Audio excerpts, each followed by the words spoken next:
以及正在收看直播的各位召唤师们，大家好，欢迎来到今天我们比赛的现场。那在进入今天正式比赛开始之前，我们将要进入的是2018英雄联盟职业联赛夏季赛常规赛 MVP 的颁奖环节。本赛季我们对于常规赛的评选和荣誉的评选制度进行了一个改革，并公开我们的评选制度以及流程，希望呢更多的观众可以了解到这一些奖项背后的来龙去脉。那么接下来就让我们有请今天的颁奖嘉宾，腾讯互娱英雄联盟赛事规划总监黄嘉实先生为我们介绍本赛季的最新评选制度。让我们有请黄先生，有请。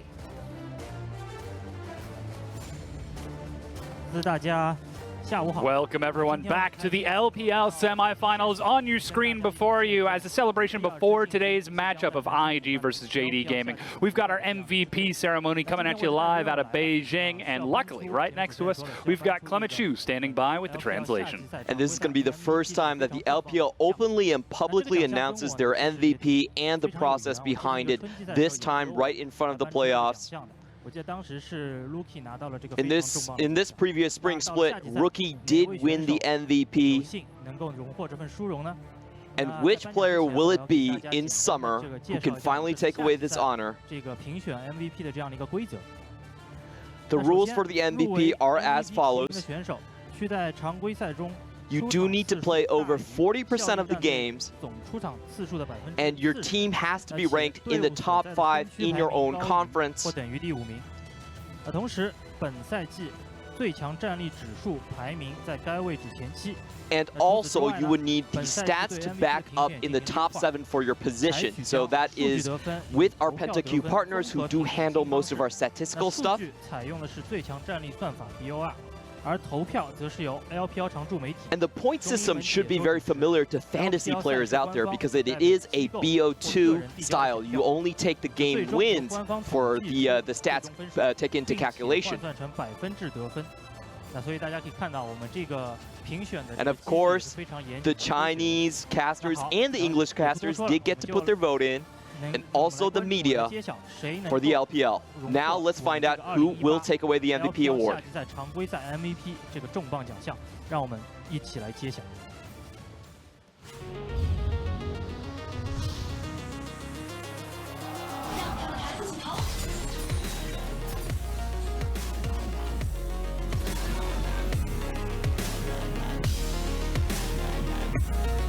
哎 ，Rookie 能够在关键时刻救回来吗？再杀一个，还能再杀一个！我的天哪！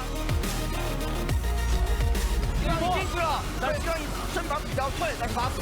先是把对方2个人打趴，然后切到侧面，马里奥活，左一炮，收获3杀。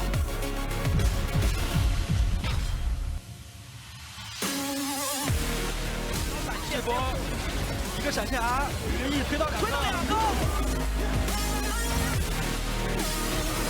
哎，先手秒掉了，这位置可能要被秒，完了辅助杀手，没办法，老板妖姬，哎来了，没了，再见，哇的太秀了，不给大家发出暴击，直接辱翻3个人，大龙没了呀。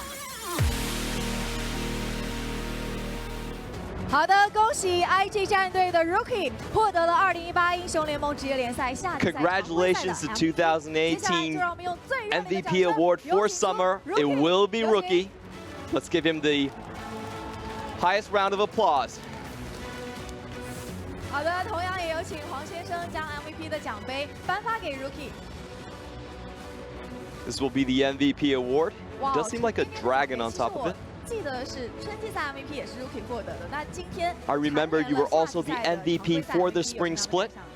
What does it feel like to now take the summer MVP as well? 春季赛还重了一点嘛，但是我当时春季赛的时候，自己心理压力挺大的。然后这个赛季那个奖杯比春季赛重了一点，我心理压力更重了一点，是吧？心理压力更重了一些。 I feel like there's more pressure on me. In spring split, there was a lot of pressure already, but this time I feel like this award weighs more as well. There's a lot of pressure in my heart to live up to it. 也努力了不少吧，然后很感谢大家吧。Thanks to everyone for their support here. IG 跟 JDG 的一个非常就是紧张激烈的 BO5 的。Next up, you do have JD Gaming versus Invictus Gaming. What do you think about this series? I think Jingdong is doing incredibly well. And you do know regular split Invictus Gaming is different from playoff Invictus Gaming. So we need to bring our A game, our top performances, and give you a show that was different from Spring 我相 Split. 信现场所有的观众以及正在直播的收看直播的所有召唤师们也会继续支持 IG， 支持 Rookie， 也期待呢在之后。We know that all of you watching here will be fans of Rookie. You will be supporting Invictus Gaming. Let us all anticipate the upcoming exciting series between Invictus Gaming and JD.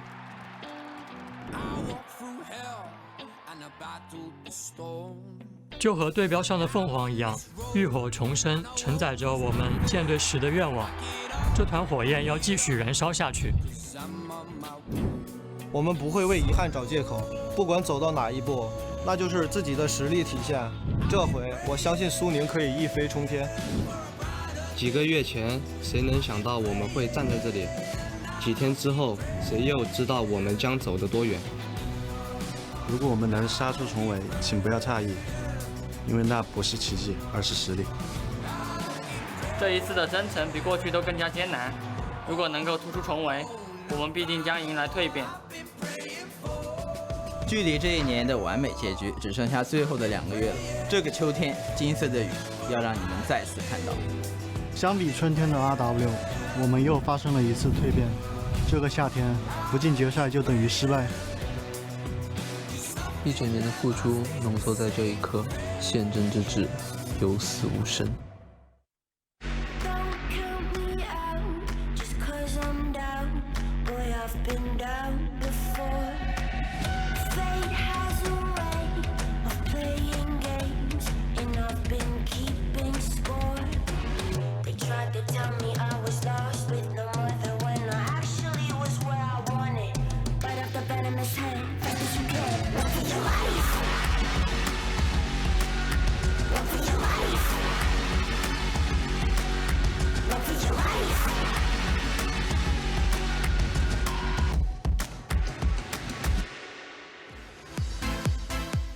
The LPL is back, and 3 best-of-5s are all that is left of the 2018 summer season. We've already found our first Worlds representative, and today we have the chance to find our second as Invictus Gaming join us in the arena in Beijing alongside newcomers JD Gaming to try to claim their world spot and advance to the grand finals in Nanjing to challenge Royal Never Give Up at the onset of a golden year. Will either of these teams be able to present the challenge, or will we see them upset here and drop down to the 3rd, 4th place matches? JD Gaming make their way backstage to get ready for today's game. Welcome everyone, my name is Dom. Joining me here on the desk is Clement Chu, and it has been a heck of a journey so far. It's hard to believe we've barely got a week left. 3 days worth of games, and we're starting day 1 now. The entire year comes down to this, and these 2 competitors, they have a chip on their shoulder. They want to reverse their destiny coming from Spring Split. Neither team were satisfied with their Spring Split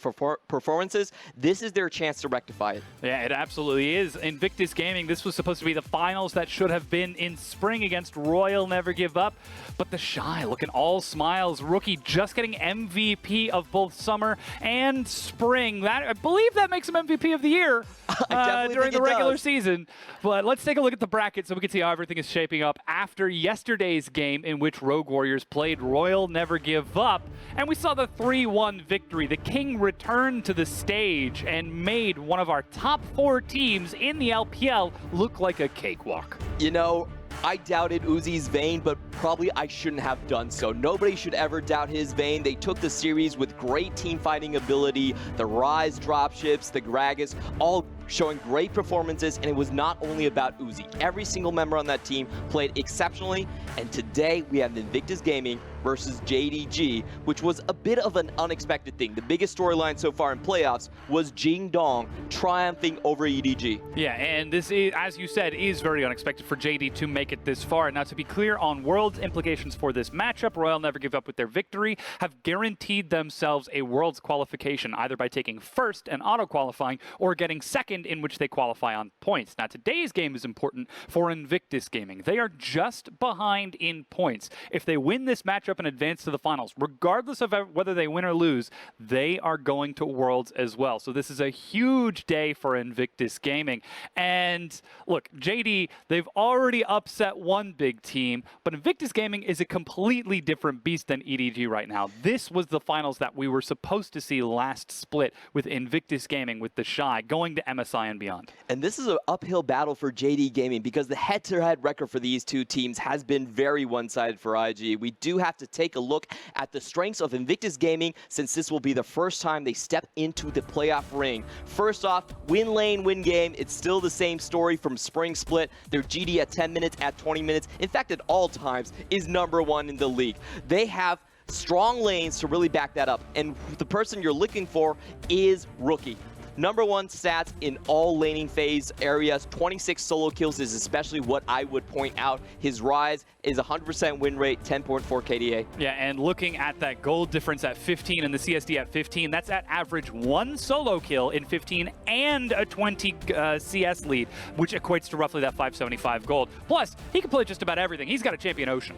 Definitely, a lot of strange picks he can pull out, and the big thing about that is the way they use your draft to put Rookie into a counter matchup. They're a very heavy red side team, 77% win rate on that side, and if you look at their CSD scores when they do play, it's on the average of 50 CS. #1 in the LPL, no one even comes close, and honestly, you just have to marvel at how powerful Rookie is. Yeah, this guy's got it all. He's got laning phase, he's got team fights, he's got solo kills, he's got flanking and split pushing. Here you can see him chasing Karsa down around the minions. Rookie is absolutely a force to be reckoned with, but with the rest of IG supporting him, it looks like IG are rising up towards his level, and this could be it, Clement. Definitely could be, and if you looked at Rookie himself, there's just so many picks that you have to be aware of. The Akali we just saw right there, the Zoe, the Rookie, not the Rookie, the Rise, and the Syndra are those big picks for him, and I do expect them to utilize the ban pick strategy they did in Spring, ban out triple mid laners, and just try to give counter pick to Rookie. And now before we get into how the matchup is actually going to play out, we've still got to go over what we are expecting from these teams, because Invictus Gaming, like you said, this is a heavily favored matchup. They are 10-0 against JD Gaming in matches over the organization. Of course, JD being in the LPL for 2 years. Out of 23 games, Invictus Gaming have lost 3 to JD Gaming. It's not a good look for JD Gaming, and even if you look at the recency, it's still not good. They haven't dropped a single BO3 to JD Gaming, and we have to talk about the reasoning. Invictus Gaming, they are a stylistic counter to JD Gaming. JD, they like to roam a lot with their lanes, but they can't do so when every lane is losing in CS and they're getting pushed into tower, especially for Yagao versus Rookie. Yeah. That has been their worst matchup overall, and it has completely shut down the way JD Gaming likes to play. And comparing these two styles certainly creates a contrast, but we've got to talk about JD Gaming making the miracle run. They just went 3-1 against Edward Gaming. They have a chance at going to Worlds. They've already qualified for the regional qualifier tournament happening after playoffs, but they have 2 ways that they can make Worlds. #1 is beat IG today and then beat Royal Never Give Up in first place to get the first place seed. The second way, because they cannot qualify on points at all, even if they get second place, is to run through the gauntlet, which is going to be against Edward Gaming in either IG or Rogue Warriors. The TLDR is they have to defeat Invictus Gaming if they want to go to Worlds. Yeah, either right here, right now, or in the regional qualifiers. It's important to note that they do not have enough points from Spring to actually qualify on points. So Invictus Gaming, you know, this is karma. It's all going to come down to them. You have to beat them one way or the other. Yeah, and you were just talking about the way that they try to play is a stylistic mismatch against Invictus Gaming. Like we said, it's the lane kingdom from IG, but JD Gaming, they like to run those set plays. They like to run the fast lane rotations, the tight team fights. But but that's so difficult against a team that just takes an advantage during the laning phase. Historically, the top and mid have been JD's strength, but I feel like that's even against Invictus Gaming. What breaks that apart for JD? The biggest problem here for their solo lanes is that they don't have the flex pick to dodge out of a lot of counter matchups that Invictus Gaming will throw at him. That's one of the big drafting weaknesses I say JD Gaming does have.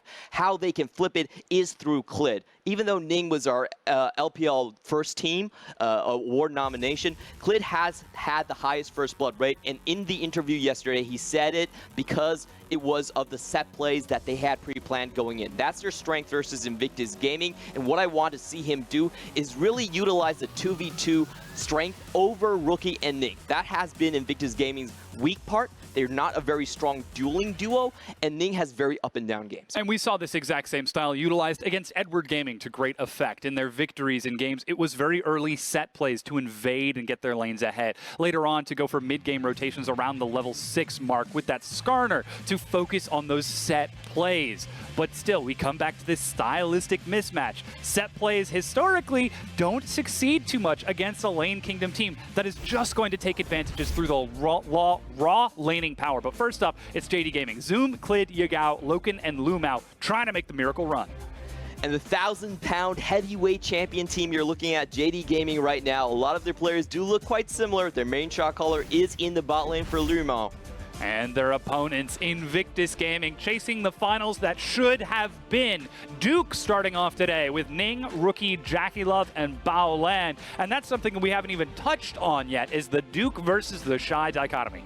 The big thing for Spring is that the Shy could not play due to injury, but here in summer, they're actually choosing to go with Duke. The Shy is healthy, he can still play, but in the later half of the split, I have to give it to the Duke. I think he was the better performer on the team. He has shored up his champion pool. It's not Spring Duke that only plays tanks. He has very solid carry performances as well. Yeah, this guy is so hungry for victory. We were across the hall from him backstage in Rift Rivals, and you could hear how passionately he was speaking to the coaches. Put me on stage, give me a chance to shine, give me a chance to play. And it absolutely shows with his performance in Week 8 and Week 9.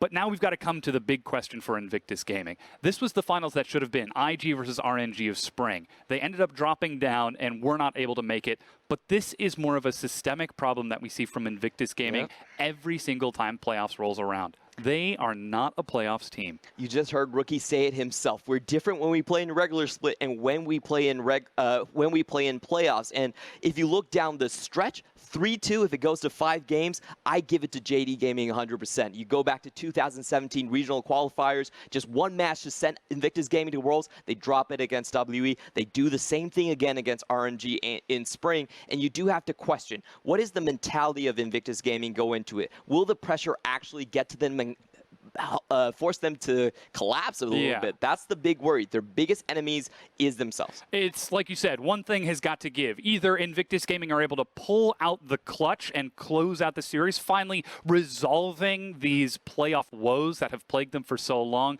or they'll crumble again, and we'll see JD Gaming go to the finals and give us the grand miracle run. But how is this going to change for Invictus Gaming? Is it just going to be, all right, we'll play smart, we'll continue to play the Lane Kingdom style, or is there something else that they need? Well, you're definitely not going to let go of your laning strength, sure, but I think the big thing is about preparation for Invictus Gaming, because the last time in playoffs, I was very disappointed with what they prepared. They had 3 picks for Rookie, the Cassiopeia, the Yasuo, and the Anivia, and he got 0 wins on it. So what they've prepared in the past for playoffs has failed them tremendously. And looking at JD Gaming, I actually think this is one of their strengths. You look at 8.16, they're playing very much like the LCS region. The Scion, the Skarner, they have the team fight, they have the front-to-back team fight in their minds locked up already, and that has been a good answer to Invictus Gaming's late game. So the question really is, what will Invictus Gaming adapt to? Because we haven't seen them on this patch, and if we take a look at history, they're not really great at adapting to new things. Yeah, I mean, we talked about the preparation coming into this. This is absolutely a JD sort of style to come in prepared, like we saw against FPX, like we saw against Edward Gaming. Surely they have a plan prepared for Invictus Gaming on the stage, as the fans will be trying to cheer them on. And now we look towards Invictus Gaming to see what they are going to bring. And we come back to the stat that we mentioned earlier. With side selection, IG chose red. They're saving counter pick for Rookie, for Duke, for the Shy. And the big thing about the red side draft is that they could potentially get 2 counter picks. And once they have a strong side in the map, they then send Ning into that quadrant and dominate it completely. That's the way we see Invictus Gaming snowball the majority of their games, and that's why I think the matchup between Clid and Ning is so important. A lot of times when Ning goes in and he gets caught off on the first jungle invade, then the game plan actually collapses a little bit for Invictus Gaming. However, if he gets his way, then you see the complete lane kingdom domination. Well, we'll see if the lane kingdom works out for IG, but now it's time for our casters. Pulse and Raz, take it away. Thank you, gentlemen. And as you said, I'm Pulse. I'm here, the man who goes by many names, but to me, he's Raz. How you doing, Raz? We get into this best of 5. Ooh, and they ain't I'm doing very good, personally. Thank you very much. Thank you, yeah. We're going to start this off with a couple bands. It's going to be the Vladimir, the Akali, and the Varus. First pick of the Urgot. That makes me very happy. Invictus Gaming with the Rakan, Camille, and the Gragas. See, when we're talking about red side rookie, red side Invictus Gaming, for me, it's always been about, as Clement mentioned, counter pick for your lanes, and leaving off JackeyLove and Balan on that island. Because primarily, first pick has gone towards a Varus pick of Rakan, something that makes it difficult for the bottom lane, and Invictus Gaming don't give them that much love, which surprises me that we have an Urgot first pick here coming out of JD. Yes, we do, and I can't tell if I'm still casting RNG, because I'm looking at the Kai'Sa pickup and an Aatrox, something that RNG were picking up every single game yesterday until it was banned up against them. Jingdong respond with the Rise. You know what? It always seems like Duke just gets his hands on the Aatrox, not banned away, because Invictus Gaming, not going towards the usual bans of Aatrox and Akali, forcing JD to go into it. So it's very tumultuous. It makes it very risky for JD going into it. So Aatrox almost assuredly going into the top side. That's going to be a real fun matchup, unless if Yagao picks up the Urgot here, so they can trick it up. So real fun thing about blue side pick ban is just that try and flex a few things, Rise coming out for one. And Rise does work decently versus the Aatrox in the top side of the map, so we'll have to see. Wait and see. It's actually funny, this was the exact same draft we saw some Rogue Warriors yesterday where they first picked both their solo lanes, where they had Holder go into the top lane, and then they brought Urgot into the mid lane with Doinby. So it's a possibility for JD, but you need a special source, which is Doinby usually, to make that happen. Brom's going to be the final pickup here from Invictus Gaming before they go into the next phase of bans, and actually looking towards Loken now in the bottom lane. So the only thing that now comes to mind is that the jungler is still up and available, could be picked. JD can start banning junglers or start banning the Rise counters so they can be a little bit more comfortable putting Rise in the mid lane.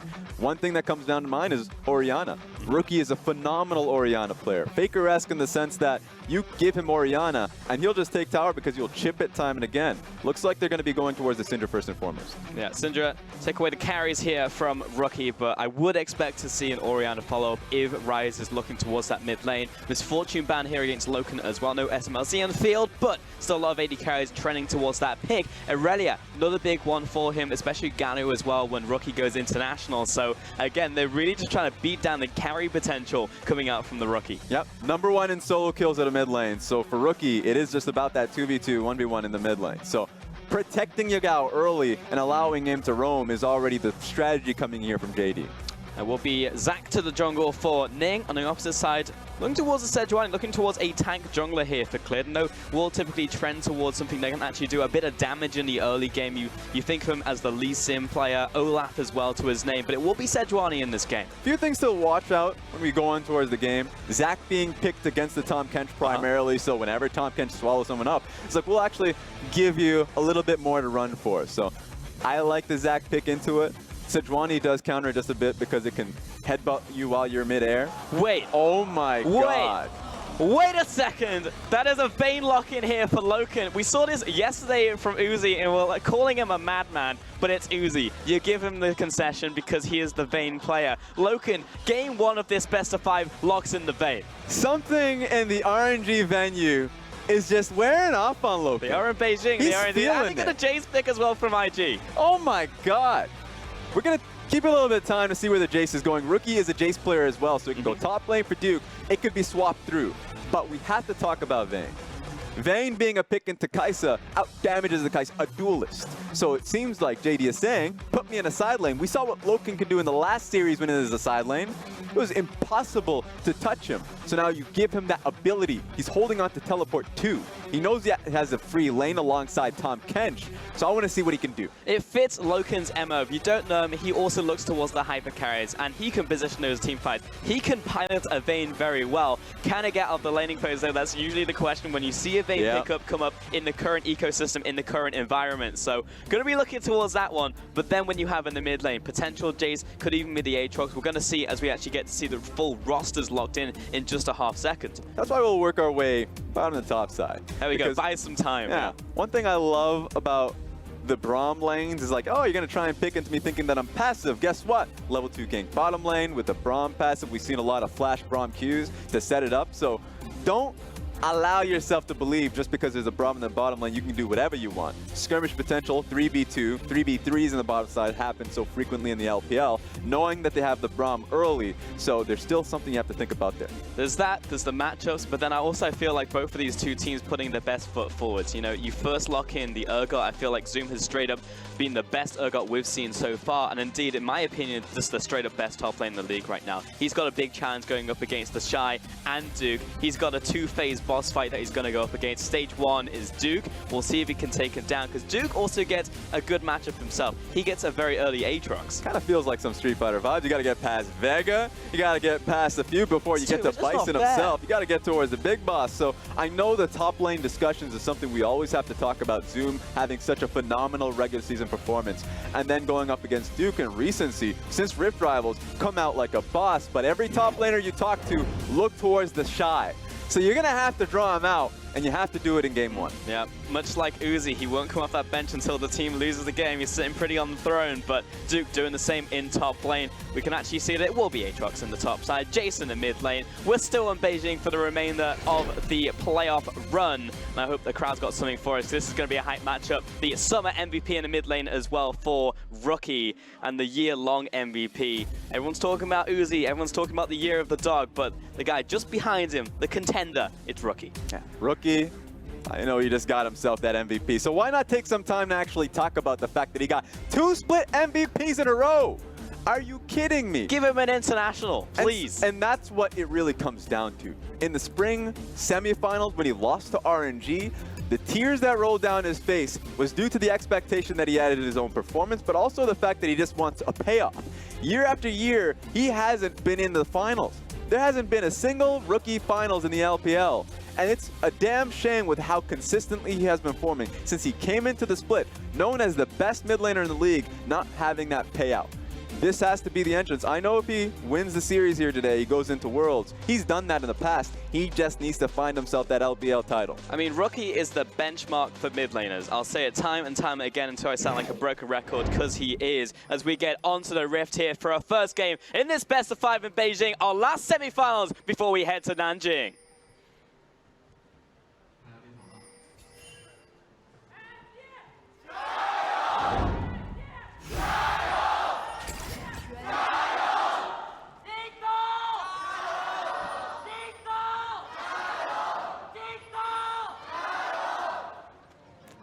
And there we have it. I mean, the JD manager, always going to roll with them. And it seems like if they take this series, he'll roll with them to Nanjing too. So that's what's on the line. It's a lot on the line today. Yeah, the man's been giving it a 10 out of 10 in every crowd chant throughout the whole year. So listening to go to 11 in playoffs is definitely something. As Keystones, top lane once again, Urgot looking towards the Unsealed Spellbook. Actually got 2 Electrocutes coming out on both Rookie and Duke. We're seeing less of the Electrocute nowadays. We're actually seeing the Dark Harvest seep into not just the jungle role, but into the laners themselves. So interesting to see that one come up once again. So one thing you'll notice from Jace is, of course, you picked up on the Electrocute portion of it. In the top lane, you get more airy because there's a lot more chipping battles. Just poke you here and there. But in the mid lane, it's a little bit more clustered. You're a little bit more close up. The usual strategy here for Rookie in these kind of lane matchups, he's trying to find the 1v1, try and force Ryze to actually push into him and force those quick trades. That's what we would like to see here going into it. Yeah, for sure. I actually really like the fact that Zoom went for the early Urgot as well, because in the draft, Aatrox is still open, right? what's going to be picked into that one. Duke's probably going to pick Urgot. It's probably going to happen one of those solo lanes, but Urgot has a good matchup into the Aatrox in the laning phase, and as the game goes on, even in team fights, if you lock onto that Aatrox, he's going to be dragged towards you. It doesn't matter if he's going to try and crawl away, he's still on your side of town. That's why people have been really surprised about what took so long for Urgot to come back into the meta. A lot of it's just, been his laning strength has always been strong.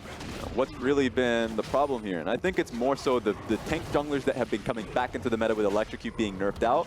It's nerfed for junglers, changed for mid laners. Laners, you can get a little bit more consistently, even though it's less damage, so it's a little bit more in line with Thundershock of old. But for junglers, you just don't have the burst anymore. The trades just don't work, which is why you're seeing a lot more Dark Harvest for carry junglers. Yep. Or just more tanks because they can survive now. So now you're seeing Sejuani, and he's going up against the tank. The Zac and the Aatrox. And then for him, makes a lot more sense with the Vayne that he has. Burst down in team fights, and then so you can try and rallying them in with his ultimate. So we'll have to see how team fight works for Urgot. Should be very much alongside Loken. Yes, and you give the benefit of the doubt to JD because they've demonstrated absolute mastery over this pick with or against the pick, as Ling is looking for a bot side gank in mid lane. Charging up the Elastic Slingshot, looking towards Yagao. Will land this one. Locked in place, but Shock Blast hits a minion. Still a lot of damage. The Thundering Blow knocks him back towards the brush right here. Yagao doing a bit of a sprint right here. Do they have the ability to catch up? Yes, they do. It's too easy for Rookie. He'll get first blood. Yeah, he's got his phase rush run. But at the end of the day, ain't no way you're running towards Clid. Easy first blood. Rookie finding himself in the proper position of knock him back. Just get on out of here, Clid. He's going to be able to hold the wave. Real nice setup coming in from Ning. Wasn't cheesy, it was just solid coming out of the jungle. Rookie with the first blood. Gotta feel good for him in terms of mentality as well. You know, this guy has been a long time coming for the player coming into summer now. Just take a look at the positioning here, even though the Shock Blast didn't connect. Found himself right behind Yagao, so Yagao had to take the hard way out. And it was hard because Rookie didn't want to blow Flash. He ended up blowing Flash anyways. But remember, Yagao coming back into the lane now doesn't have teleport nor Flash. It was already a difficult lane from him, now much harder. Ning might have a target on his back once again. Yeah, the knock-on effect's going to be big. And we were talking about the fact that Yagao, he's got his own demons to face though in playoffs. Who's facing down Scout, who's having the year of his career, takes him out off the list. Looks towards Rookie. I don't think there's any more solid mid laners in the league he could possibly take down to finally etch his name into the top 3 of mid laners as Ning. Looking for another gank, and he's just saying, you can take down Rookie, but can you take both of us down in this 2 versus 1? Waiting to charge him to mid lane, but Clid is here for the counter gank. Yagao, cutting off to the side. The stretching strike lands, the turnaround damage is big. Onto Ning, chases after, but he still has the passive. Rookie knocking Clid back towards the tower. Won't be able to finish him off, and Yagao feeling good. Couldn't even pop the passive. At that point, they just have information on where Clid is, gives the rest of the lanes ease of playing in the lane, knowing that Clid is in the mid lane. But I still love the fact that he was positioning a counter gank. So good job for Clid, recognizing the poor matchup here for Yagao and that he didn't have Flash. Easy target, so it should have worked out. They should have been able to pop the passive, but Rookie backed up Ning and he got himself out. You can see some of just the stats across Summer Split here for Invictus Gaming. If they take First Blood, the win percentage up to 85%. First in the league. That's insanity. We saw, I know, RNG yesterday, they were up towards 80%. That was pretty big because they're at the 70 mark. 85%, Raz. Here's the trick here. First Blood win percentage, first tower. They just win a lot. So they've only lost that one versus RNG. You're not wrong. I just got to put that out there. But one thing that's actually been consistent with this team in both spring and summer has actually been in how fast they're able to take the towers.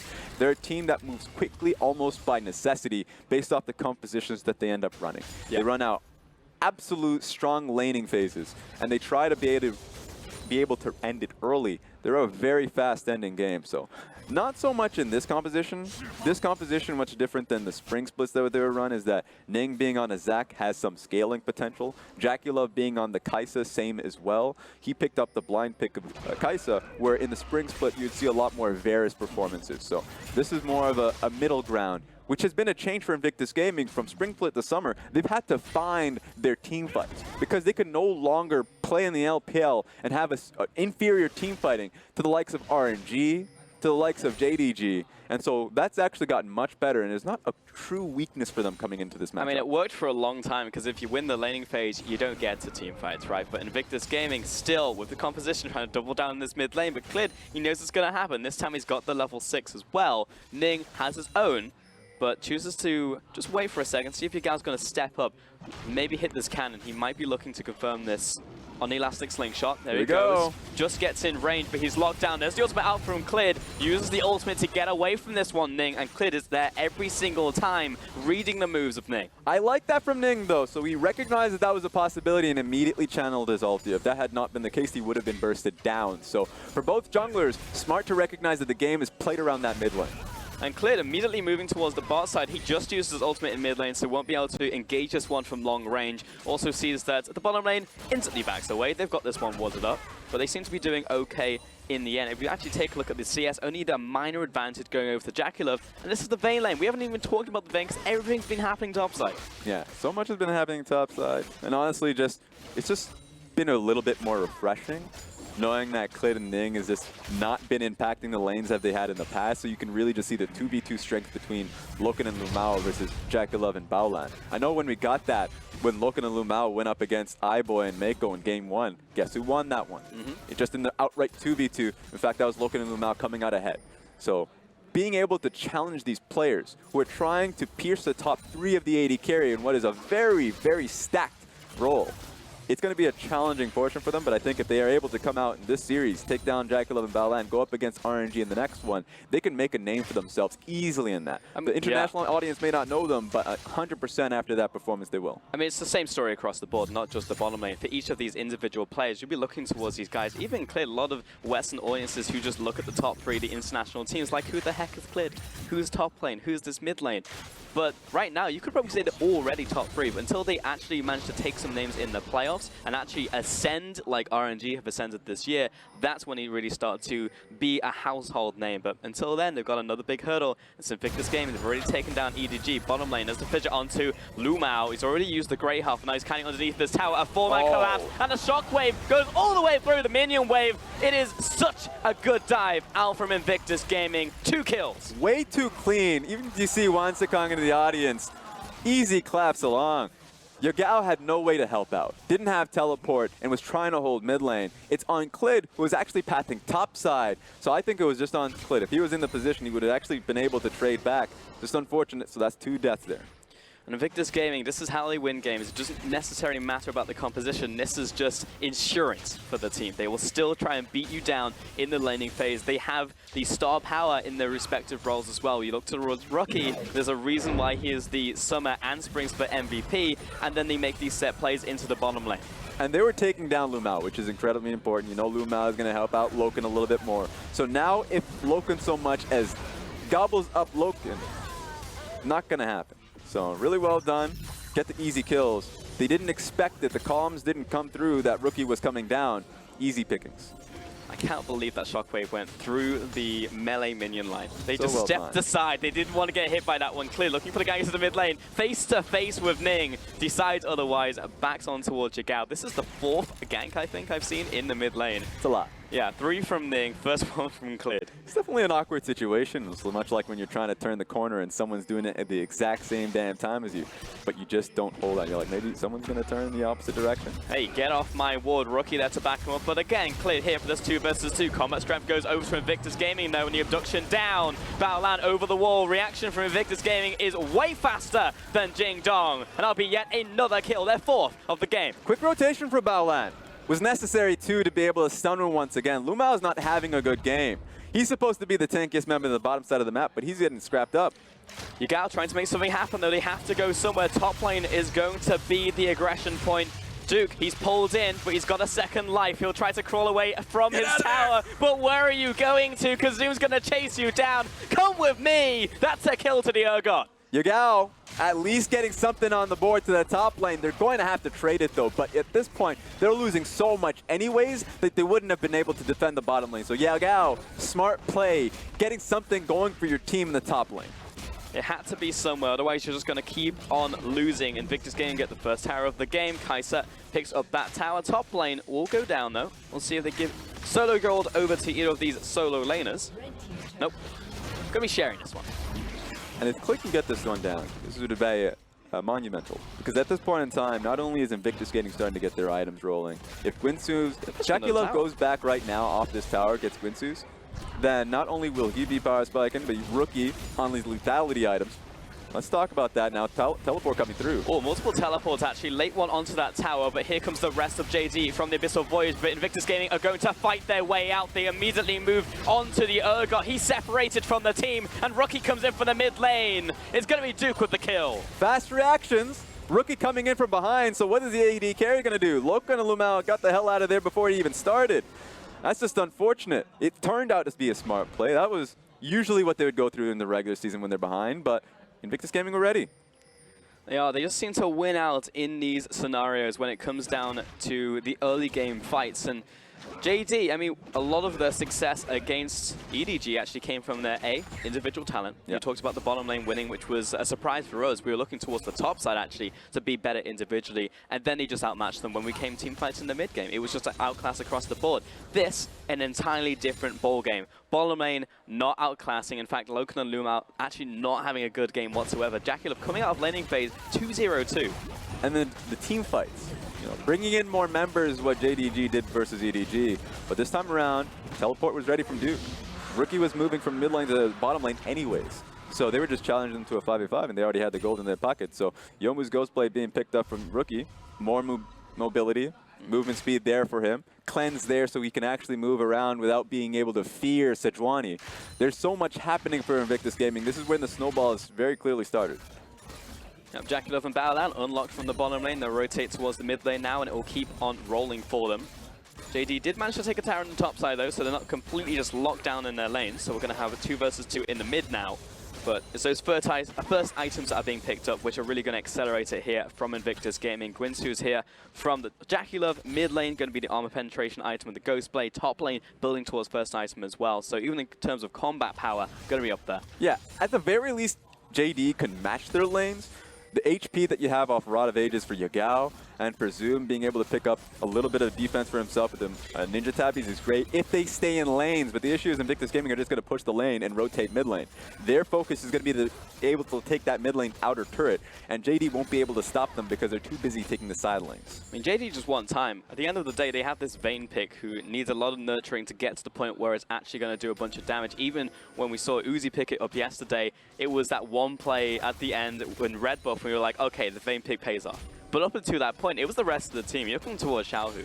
And in this game, you're looking towards Zoom, you're looking towards Yagao and Clid, actually to hand off the baton when we hit 25, 30 minutes into the game. But that baton, I mean, it's been dropped multiple times already. He's chasing after Rook. He's going to go through that minion wave, but didn't take as much damage as he was necessarily hoping. Yeah, I didn't time the minion wave portion of it because had the wave not been there, could have easily gotten it. Here comes Lumao. Oh, once again, same spot where he's getting abducted from by the Zac, and he's just locked against the wall. Rookie snipes him from the bottom lane. Another kill to Invictus. The support just wants some wards down, trying to get any form of defensive vision, but it's not happening. It makes him a target.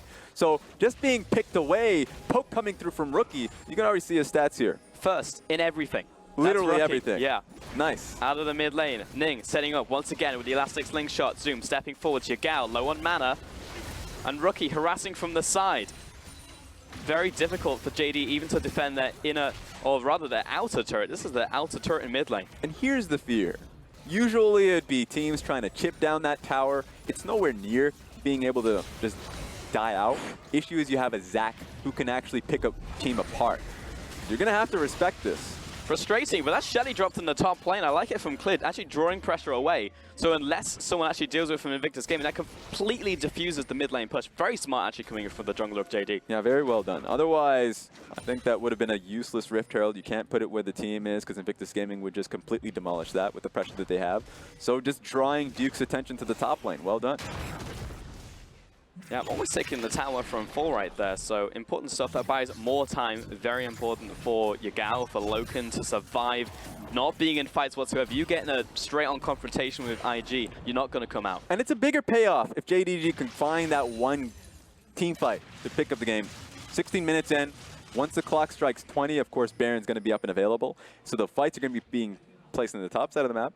Could just easily be the difference between, of course, losing, bleeding, or taking a team fight, top lane tower, and Baron. Games can turn so quickly, and JDG's Baron stats, the Baron benefit stats, it just means how much of a lead can you get off of just one Baron, is top 1 in the league. So they're very efficient when it comes down to picking up the Baron and being able to clean it out. So That's the real fear here for Invictus Gaming. And it really just feels like at the start of the game, yes, there are fears later on into the game, but for right now, everything has worked out pretty much to plan perfectly. Loken getting a lot of damage though as he's pushing forwards on the front lines. Rookie sat into the side, so be a little bit careful here.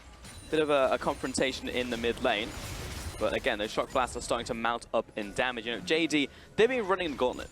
They came in round 1, round 2, they managed to beat EDG, yes, but Invictus Game been sitting pretty in the semi-finals, getting to see everything that's gone down, multiple days of preparation, watching JD.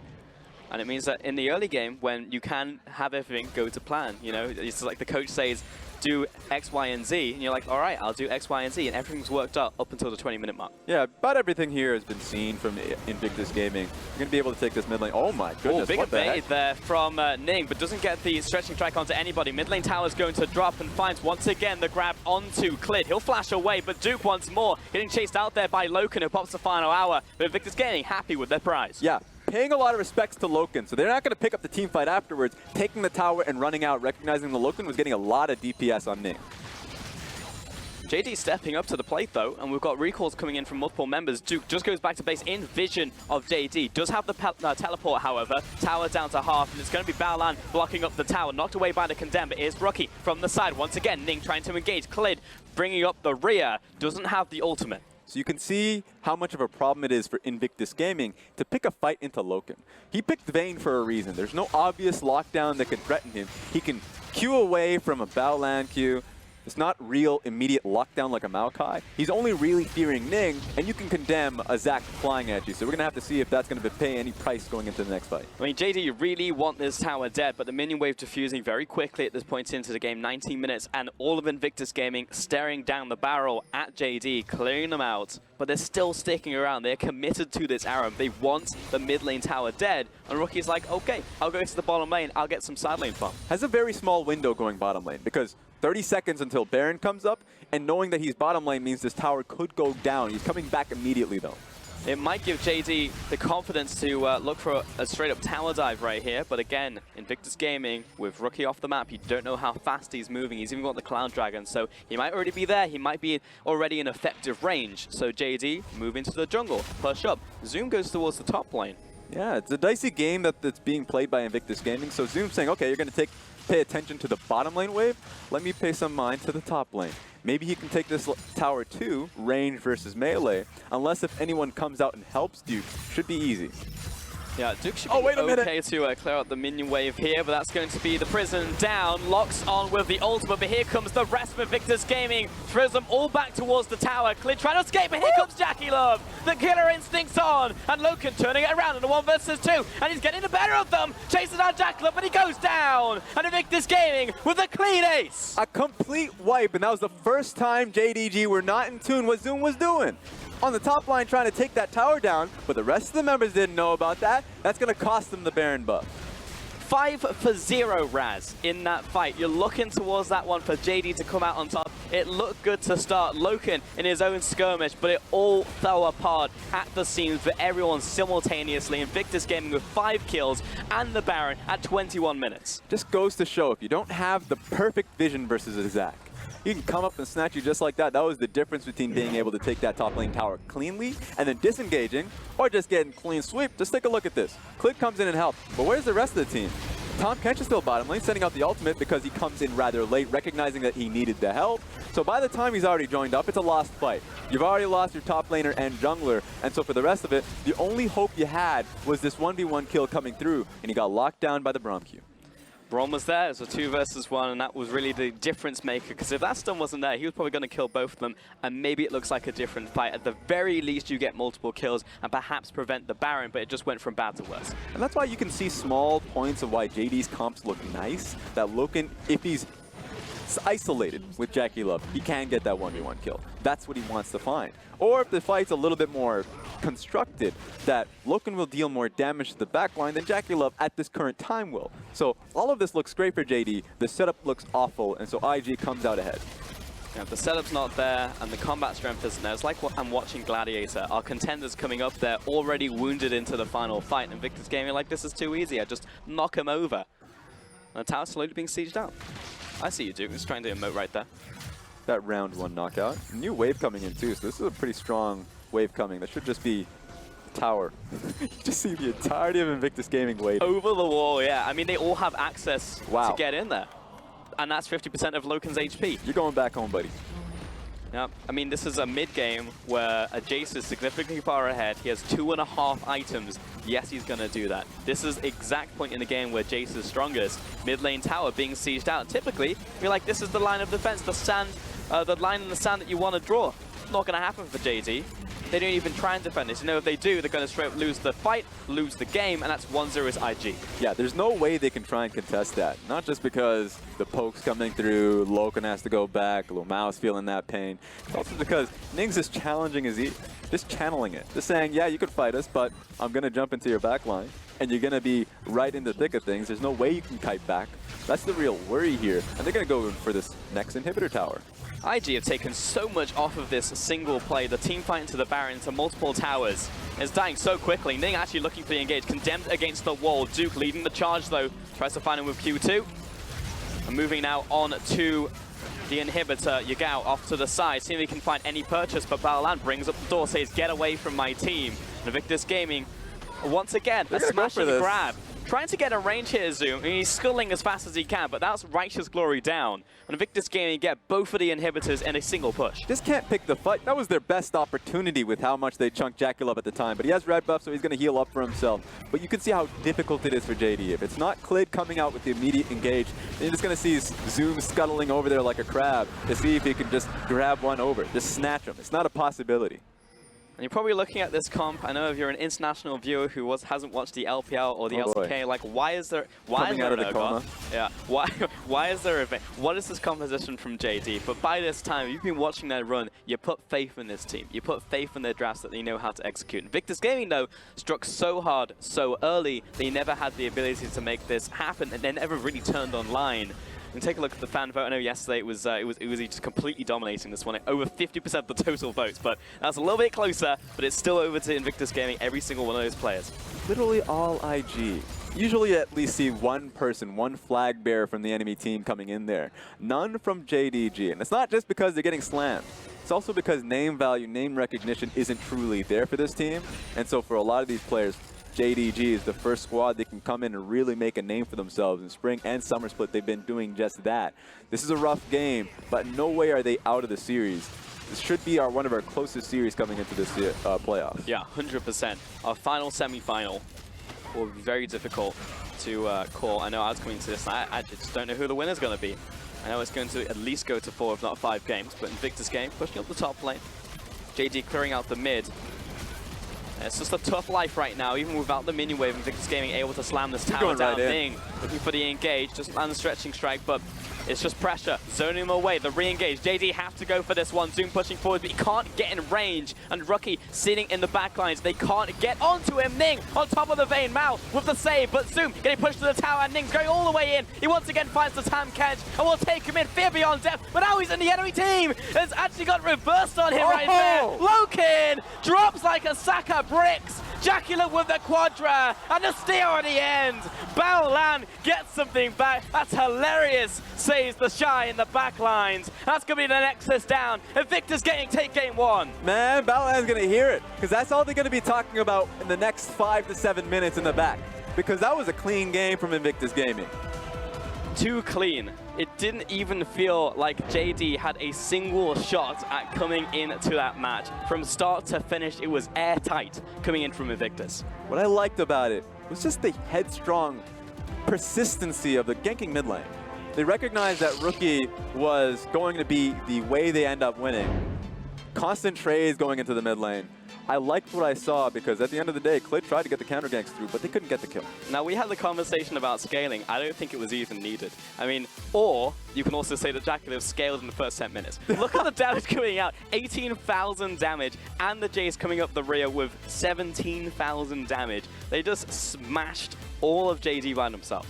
Yeah, you know, when you get that 16K gold lead, at that point, what is scaling really? Unless if yeah, what is scaling? What is the concept of scaling? Yeah, unless if Yagao and Loken somehow was walking in the Baron pit and just found a sack of gold sitting there. There's no way they're going to be getting it for free. You can't get past Invictus Gaming when they're trying to play in their own element. That's what happened here. JD couldn't contest. Yeah, a near perfect game coming out here. A single kill and a single tower to JD's name. Possibly the cleanest you could possibly hope for in a semi-final coming into the LPL. If you're doing this in a league where your opponent's going to just ram their face into yours over and over and over again, trying to make something happen, then good on you. Invictus Gaming, with this style, making it happen. For now, we're going to send it over to the analyst desk to take a look at game one. What on earth was that? Invictus Gaming! Look, we asked the question, what's going to break first? The playoff curse for IG? Or will they end up succumb and JD make the miracle run? And I don't know what super tonic Invictus Gaming have ingested, but this team is monstrous. The answer is JD Gaming's going to break first, and that's a classical display of how the JDG versus IG matchup actually goes. Very fast games from Invictus Gaming most of the time, and the big thing about this does come from the drafting phase itself. JD Gaming, I felt like they went for a steady strategy. They had a good front line. They were looking at that team fights. They've been probably watching some LCS. They're going like, okay, we know how to beat IG. It's going to be about the 5v5 down the line. But what I felt like lacked from their team composition was the early game strength. The big thing for me was I feel like you need Clid on a matchup where he can actually out-pressure Ning, push him out of the jungle, and try to have positive influence on his lanes. And this is exactly the question that we were talking about before getting into this game, was stylistically, how does a set play style team work up against a lane kingdom style team? And you very clearly could see the result of that. When Clid is the primary facilitator of your set plays on that Sejuani, especially post level 6, if he's defending Yagao mid because Ning has ganked it, what, 3 times in a row, 4 times in a row, and is forced to sit back and play defense, then the lanes of IG are able to take these massive advantages in Snowball, not to mention the kills that they got through the laning phase, and then it was just as easy as dive bottom, build a Snowball, and just keep on running it forward. It was still a little bit back and forth. JD still were looking for opportunities, but it wasn't through set plays, it was through reaction plays. Yeah, definitely that was the case, and I want to highlight Invictus Gaming's plays that really took them forward so far. I think the first big thing you look at is that bot lane dive, a very clean 4v2 type of play we were talking about. And the big thing that set this up was they understood the timing for JD Gaming. You know, Yagao has to take his blue. It's one of these plays we see with Edward Gaming all the time. If 2 people are on the top side of the map, that opens up your bot side for a 4v2.